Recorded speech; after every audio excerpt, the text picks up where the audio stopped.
There are still some very important votes to be taken by members of Congress, but I want to announce that the leaders of both parties in both chambers have reached an agreement that will reduce the deficit and avoid default, a default that would have had a devastating effect on our economy. The first part of this agreement will cut about $1 trillion in spending over the next 10 years, cuts that both parties had agreed to early on in this process.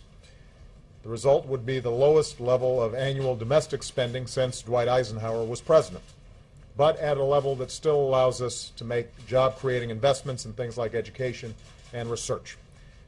We also made sure that these cuts wouldn't happen so abruptly that they'd be a drag on a fragile economy. Now, I've said from the beginning that the ultimate solution to our deficit problem must be balance. Despite what some Republicans have argued, I believe that we have to ask the wealthiest Americans and biggest corporations to pay their fair share by giving up tax breaks and special deductions. Despite what some in my own party have argued, I believe that we need to make some modest adjustments to programs like Medicare to ensure that they're still around for future generations.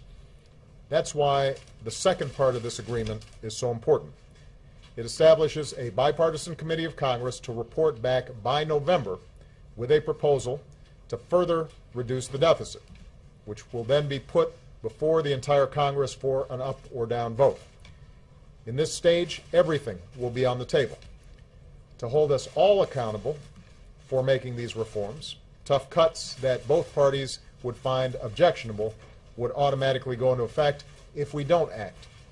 And over the next few months, I'll continue to make a detailed case to these lawmakers about why I believe a balanced approach is necessary to finish the job. Now, is this the deal I would have preferred? No.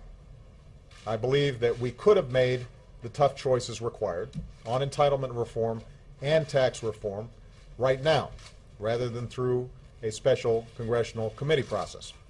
But this compromise does make a serious down payment on the deficit reduction we need and gives each party a strong incentive to get a balanced plan done before the end of the year. Most importantly, it will allow us to avoid default and end the crisis that Washington imposed on the rest of America. It ensures also that we will not face this same kind of crisis again in 6 months or 8 months or 12 months. And it will begin to lift the cloud of debt and the cloud of uncertainty that hangs over our economy. Now, this process has been messy. It's taken far too long. I've been concerned about the impact that it has had on business confidence and consumer confidence and the economy as a whole over the last month. Nevertheless, ultimately, the leaders of both parties have found their way toward compromise, and I want to thank them for that. Most of all, I want to thank the American people. It's been your voices, your letters, your emails, your tweets, your phone calls that have compelled Washington to act in the final days. And the American people's voice is a very, very powerful thing. We're not done yet.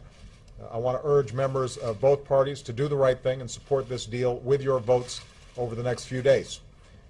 It will allow us to avoid default. It will allow us to pay our bills.